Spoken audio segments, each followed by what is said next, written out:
Ma'am मैंने economics and management की preparation कर ली है, बट पता नहीं क्यों मुझे कॉन्फिडेंस नहीं आ रहा है। मुझे ऐसा नहीं लग रहा है कि मैं अगर एग्ज़ाम में बैठूंगी तो मैं अच्छे मार्क्स स्कोर कर लूँगी। तो गाइज आई होप ऐसी प्रॉब्लम बहुत से बच्चे फेस कर रहे होंगे, है ना। तो उसके लिए हम एक सॉल्यूशन आपके पास लेकर आए हैं। तो बेसिकली जब हमें लगता है कि हमारे पास कॉन्फिडेंस कम है तो इसका मतलब आपको रिवीजन करने की नीड है।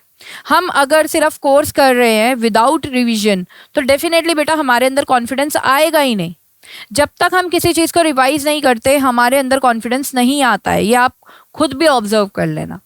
और जब हम किसी चीज़ को एक बार रिवाइज करते हैं तो कहीं ना कहीं कॉन्फिडेंस बिल्ट होना स्टार्ट होता है, और जब दूसरी बार करते हैं तो कॉन्फिडेंस थोड़ा और बढ़ जाता है, और जब तीसरी बार करते हैं तो और ज़्यादा कॉन्फिडेंस बढ़ता है, और जब चौथी बार रिवीजन करते हैं तो कॉन्फिडेंस लेवल पे अच्छे से लेवल पे पहुंच जाता है ना। और फिर हमें फीलिंग आने लगती है कि हाँ अब मैं अच्छा स्कोर कर पाऊंगी। तो बेटा रिवीजन का बहुत ही मेजर रोल रहता है। जय Shri Shyam everyone, welcome to CMA foundation grooming education. This is Sakshi Dua is going to enlighten your knowledge about how to revise economics and management. तो बेटा यहाँ पे हम बात करेंगे कि आपका जो सब्जेक्ट है इकोनॉमिक्स एंड मैनेजमेंट का उसे कैसे रिवाइज करना है, क्योंकि अगर आपको कॉन्फिडेंस लाना है इस सब्जेक्ट में, अगर आपको अच्छा स्कोर करना है इस सब्जेक्ट में, आपके टारगेट हाई हैं इस सब्जेक्ट से रिलेटेड, तो डेफिनेटली रिवीजन तो करनी ही पड़ेगी। और सिर्फ रिवीजन नहीं, रिवीजन करनी होगी हमें बढ़िया स्ट्रैटेजी से। तो आज इस वीडियो में हम लोग यही बात करने वाले हैं कि आप कैसे एक स्ट्रैटेजी बढ़िया वाली अडॉप्ट करें to revise economics and management so that you can score good in this subject. तो आइए स्टार्ट करते हैं हमारी video without wasting any time. तो सबसे पहले बेटा पॉइंट क्या है, स्टार्ट अर्ली। तो सबसे पहले बेटा पॉइंट क्या है, स्टार्ट अर्ली।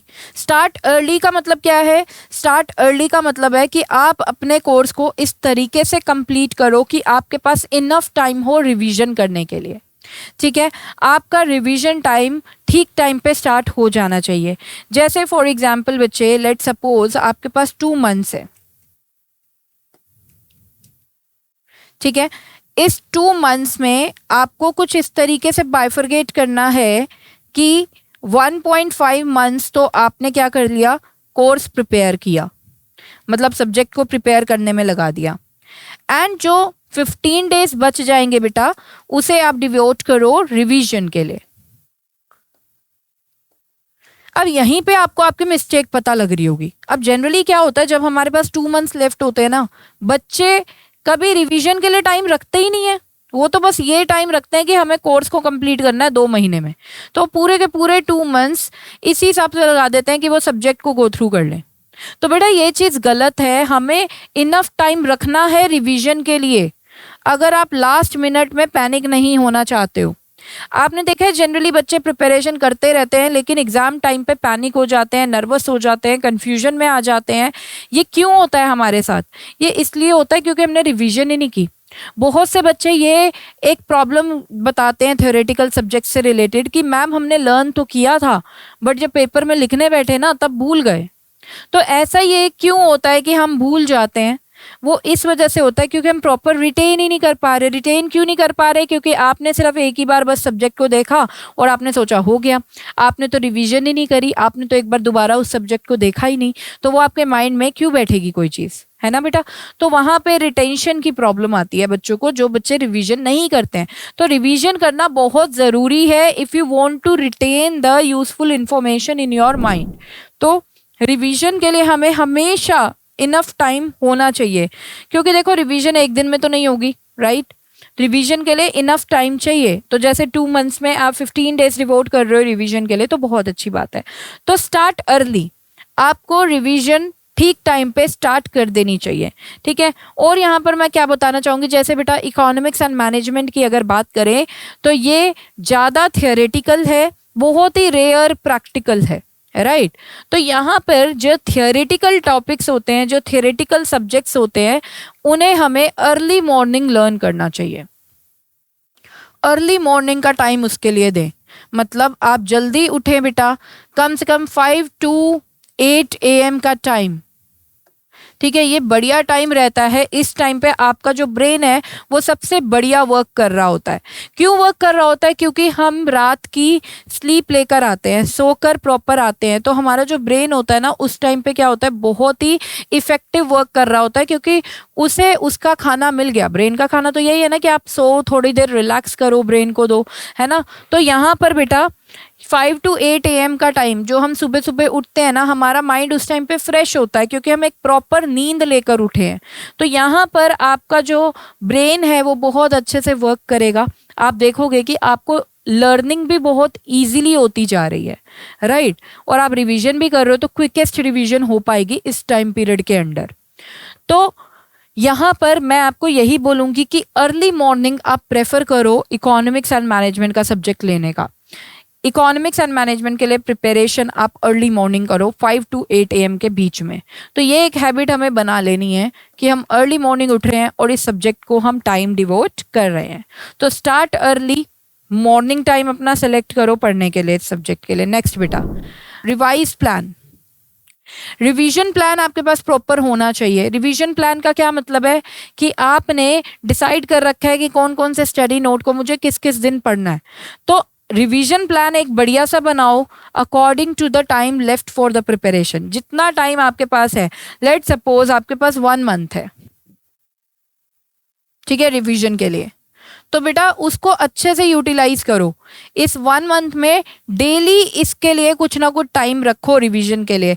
और रिवीजन प्लान कुछ इस तरीके से बनाना है कि आप जो टॉपिक्स डिसाइड कर रहे हो, या टॉपिक वाइज बना लो या स्टडी नोट वाइज बना लो, जो आपको टफ टॉपिक्स लग रहे हैं उसमें आप ज़्यादा टाइम डिवोट करोगे, ठीक है। जो आपको लाइट टॉपिक्स लग रहे हैं उसके लिए आप कम टाइम डिवोट करोगे। लेकिन ये ध्यान रखना है जो टफ टॉपिक्स है उसको आप पहले रिवीजन प्लान में लिखो। लाइक फर्स्ट 15 डेज में आप अपने टफेस्ट टॉपिक जो आपको लग रहे हैं उसको रिवाइज कर लो, और जो लाइट टॉपिक्स आपको लग रहे हैं उसे आप नेक्स्ट 15 डेज में रखो।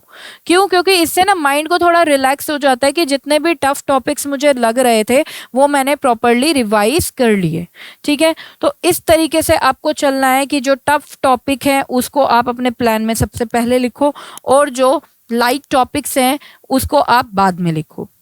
तो इस तरीके से आपको अपना रिवाइज प्लान बनाना है, रिवीजन प्लान बनाना है, जो आप खुद ही बना पाओगे बेटा, क्योंकि आपसे ज़्यादा आपको कोई नहीं जानता। आपको अच्छे से पता है कि कौन सा टॉपिक मुझे टफ लग रहा है और कौन सा टॉपिक मुझे इजी लगने वाला है। तो आइए अब बात करते हैं हम find out exam format and select revision method. अब आपको एग्जाम फॉर्मेट पता होना चाहिए। तो जैसे कि आपको पता है कि आपका जो एग्जाम फॉर्मेट है वो कुछ इस तरीके का है कि आपको MCQs पूछने वाले हैं, राइट। मल्टीपल चॉइस क्वेश्चंस आएंगे। तो मतलब आपको रिवीजन भी इसी तरीके से करनी है कि you get the good performance for multiple choice questions. मतलब आपको प्रैक्टिस करनी है तो मल्टीपल चॉइस क्वेश्चंस की करनी है, क्योंकि बाकी के क्वेश्चंस पे जाके तो कोई फायदा नहीं है। जब आपके एग्जाम में ही मल्टीपल चॉइस क्वेश्चंस आएंगे तो आपको रिवीजन करते टाइम किसको फोकस करना है? मल्टीपल चॉइस क्वेश्चंस पे फोकस करना है, ठीक है। And select revision method. अब रिवीजन मेथड कैसा होता है? रिवीजन मेथड होता है कि आप प्रैक्टिस कर रहे हो MCQs, जैसे मैंने आपको अभी बताया। आप वीडियोज देख रहे हो, जिन भी एडुकेटर से आप पढ़ते हो आप उनकी वीडियोस देख लो। और यहाँ पे मैं सजेशन दूंगी आपको कि आप वीडियोस देखो तो आप उसकी स्पीड बढ़ा दो, 1.5 स्पीड पे आराम से आप देख सकते हो वीडियोस को, राइट। तो आप ऐसा कर सकते हो। फिर आपको क्या करना चाहिए? DPPs प्रैक्टिस करनी चाहिए, मॉक टेस्ट प्रैक्टिस करना चाहिए, ठीक है। तो ये सारी चीज़ें बेटा करो, आप अपना एक रिवीजन मेथड फॉलो करो। बहुत से बच्चे शॉर्ट नोट्स बनाते हैं, और जो कि ज़रूरी भी हैं, शॉर्ट नोट्स तो बनाने ही चाहिए बेटा, नहीं बनाए तो बनाओ उसको। शॉर्ट नोट्स गो थ्रू कर लो अपने। तो ये इससे क्या होगा? इससे आपकी रिवीजन बहुत अच्छी हो जाएगी। तो आप अपना रिवीजन का मेथड अच्छे से फॉलो करो कि आपको कौन सा मेथड फॉलो करना है। वीडियोज़ देख के रिविजन करनी है, DPPs करना है, MCQ करना है। डेफिनेटली इनका मेथड जो एक नहीं रहने वाला है, वो क्या होगा? वो चेंज भी होगा अकॉर्डिंग टू द टॉपिक। तो अकॉर्डिंगली आप पहले से ही डिसाइड कर लो कि आपको कौन सा रिवीजन मेथड यूज करना है फॉर पर्टिकुलर टॉपिक। चलिए अब आगे चलते हैं। Test yourself. देखिए बेटा, मैंने चैप्टर एक बार दोबारा से रीड कर लिया, मैंने चैप्टर के क्वेश्चन आंसर्स एक बार दोबारा से कर लिए, उससे कोई फायदा नहीं होने वाला है अनटिल एंड अनलेस आप अपने आप को टेस्ट नहीं कर रहे हो, है ना। आप अपने आप को टेस्ट भी तो करो ना कि मैं ये रिवीजन तो कर रहा हूं, मैंने चैप्टर 1 प्रॉपरली रिवाइज कर लिया। तो अब अपने आप को एक टेस्ट भी दो, उसमें से कुछ क्वेश्चंस लिख लो, या अपनी सिस्टर को बोल दो, सिबलिंग्स को बोल सकते हैं, अपने पेरेंट्स को बोल सकते हैं कि वो आपको चैप्टर 1 के एमसीक्यूज में से कुछ MCQs they they, 10 to 15 MCQs या 20 एमसीक्यूज, जिससे कि आप अपने आप को असेस कर पाओ कि आपकी परफॉर्मेंस कैसी चल रही है ना। और सबसे बढ़िया तरीका है टेस्ट योर सेल्फ का कि आप मॉक टेस्ट जो आपका इंस्टीट्यूट निकालता है बेटा एग्जाम के 15 to 20 डेज पहले, उस मॉक टेस्ट को करके देखो और फिर देखो आपका क्या स्कोर आ रहा है उसमें। तो अपने आप को टेस्ट तो करना ही है आपको, वो बहुत ज़्यादा ज़रूरी है, क्योंकि इससे आपको पता लगता रहेगा कि मेरा जो रिवीजन प्लान है वो सही चल रहा है या मुझे कुछ चेंजेस करने की नीड है मेरे रिवीजन प्लान में। चलिए आगे, टीच समवन एल्स। आप अपने फ्रेंड्स को टीच करो पढ़ने के बाद। तो इससे क्या होता है, इससे आपको पता लग जाता है कि अगर आपने कोई टॉपिक पढ़ा वो आप अपने फ्रेंड को बहुत इजीली समझा पा रहे हो, तो इसका मतलब वो टॉपिक आपको अच्छे से समझ में आ चुका है। बोलते हैं ना, the best way to learn is to teach someone. किसी को जब आप टीच करते हो तो वो उससे आप पढ़ते भी हो, आप लर्न भी करते हो बहुत सी चीजें। तो टीच समवन एल्स, अपने फ्रेंड्स को टीच करो उस टॉपिक को, या अपने सिबलिंग्स को बोलो, अपनी सिस्टर को बोलो या ब्रदर को बोलो, आजा बैठ जा मैं तेरे को एक टॉपिक समझाती हूँ, है ना। तो उससे आपको समझ में आ जाएगा कि आप उसे अगर अच्छे से समझा पा रहे हो तो दैट मीन्स आपको वो टॉपिक क्लियर हो गया है। अगर नहीं समझा पा रहे हो तो इसका मतलब वो टॉपिक दोबारा से देखने की नीड है। नेक्स्ट, जो कि बहुत ही जरूरी है बेटा, मल्टीपल रिवीजन। एक बार रिवाइज करने से, देखिए एक बार रिवाइज करने से कोई इतना बेनिफिट नहीं होता है। कम से कम 3 to 4 टाइम्स रिवीजन होना बहुत ज़रूरी है बेटा, क्योंकि जब हम किसी चीज़ की 3 to 4 टाइम्स रिवीजन करते हैं ना तो उसके कॉन्सेप्ट्स हमारे माइंड में बहुत अच्छे से रिटेन हो जाते हैं। ठीक है, तो कुछ इस तरीके का रहना चाहिए रिवीजन की, मल्टीपल रिवीजन आप कर रहे हो पर्टिकुलर सब्जेक्ट नोट की, तो ये बहुत ज़रूरी है मल्टीपल रिविजन्स करना। ठीक है, एक राउंड ले लो रिवीजन का, वो खत्म हुआ, सेकेंड राउंड पे आ जाओ रिवीजन के, वो खत्म हुआ, थर्ड राउंड पे आ जाओ रिवीजन के, फिर वो खत्म हुआ, फोर्थ राउंड पे आ जाओ रिवीजन के। ठीक है, तो कुछ इस तरीके से आपको स्ट्रैटेजी अप्लाई करनी है। Next, look after yourself. अब रिवीजन करने के चक्कर में अपने आप को इग्नोर नहीं करना है, आपको अपना भी ध्यान रखना है, क्योंकि पेपर में आप ही को बैठना है, लर्न आप ही को करना है, रिवीजन आपको करनी है, तो आपको अपनी हेल्थ पे भी ध्यान देना है बेटा। गुड डाइट लें, बाहर का अवॉइड करें, जंक फूड नहीं खाना है, उससे हमारे ब्रेन की कंसंट्रेशन पावर कम हो जाती है। हमें अपनी ब्रेन की कंसंट्रेशन पावर को अगर अच्छे से रखना है तो बेटा आपको घर का बना हुआ खाना ही खाना है, प्लस घर के बने हुए खाने में भी ज़्यादा मसाले या ज़्यादा ऑयल वगैरह नहीं होना चाहिए, अवॉइड करना है oily food and spicy food. Next बेटा, हाँ सबसे ज़रूरी ये भी है कि drink enough glasses of water. Water intake अपना बढ़ा दें, क्योंकि वाटर से ब्रेन बहुत ज़्यादा तेज़ी से काम करता है, तो वाटर इनटेक लेते रहें।